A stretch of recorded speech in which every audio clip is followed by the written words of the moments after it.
Halo semuanya, selamat datang di program Lagi Rame nih, tempat kita bahas isu-isu panas, tajam, dan seringkali nggak banyak dibahas secara mendalam.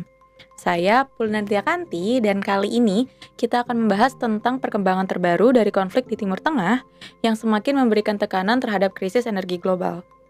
Konflik antara Amerika Serikat dengan Iran memasuki babak baru, yang bisa menyeret dunia ke pusaran krisis energi yang lebih dalam, dan Indonesia ikut kena imbasnya.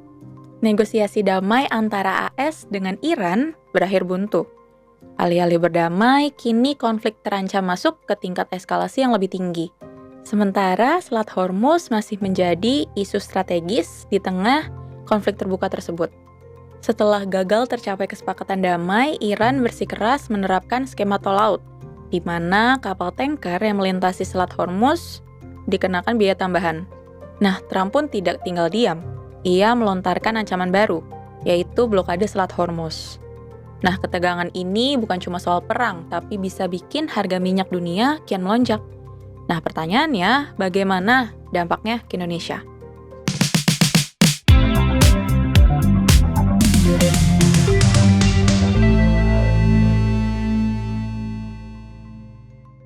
Selat Hormuz adalah salah satu jalur pelayaran paling strategis di dunia.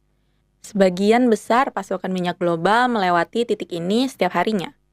Jadi, jika jalur ini terganggu, baik karena blokade maupun biaya tambahan, rantai pasok energi dunia jadi langsung terguncang.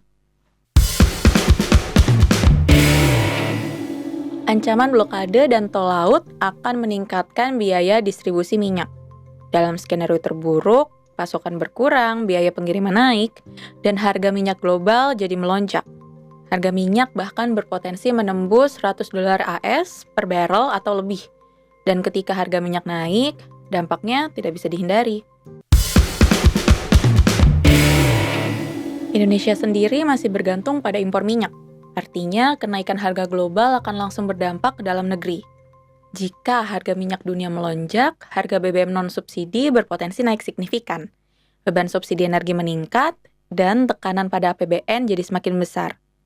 Dalam simulasi kasar, setiap kenaikan harga minyak global bisa mendorong kenaikan harga BBM di dalam negeri, yang ujungnya dirasakan langsung oleh masyarakat. Nah, kenaikan BBM akan memicu efek berantai. Biaya transportasi naik, dan harga barang juga ikut naik. Dari bahan pokok hingga logistik industri, semua ikut terdampak.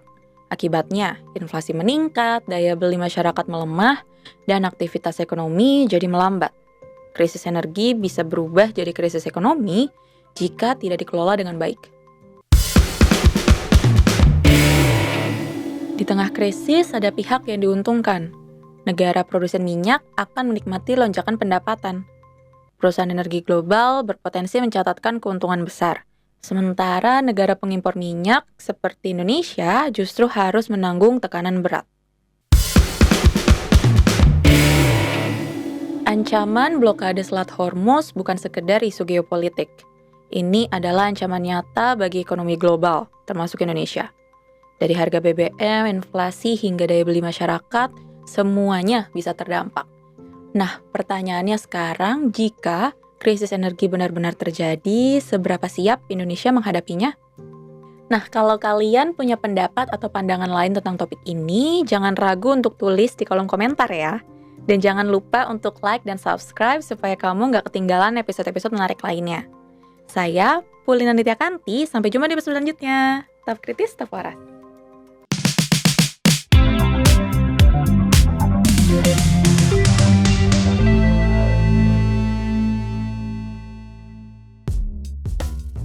Keputusan bisnis terbaik datang dari data, bukan tebakan.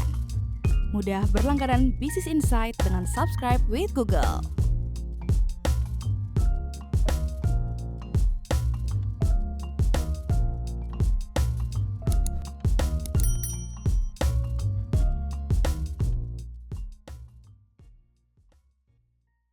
Download aplikasi Kontan sekarang di App Store atau Play Store.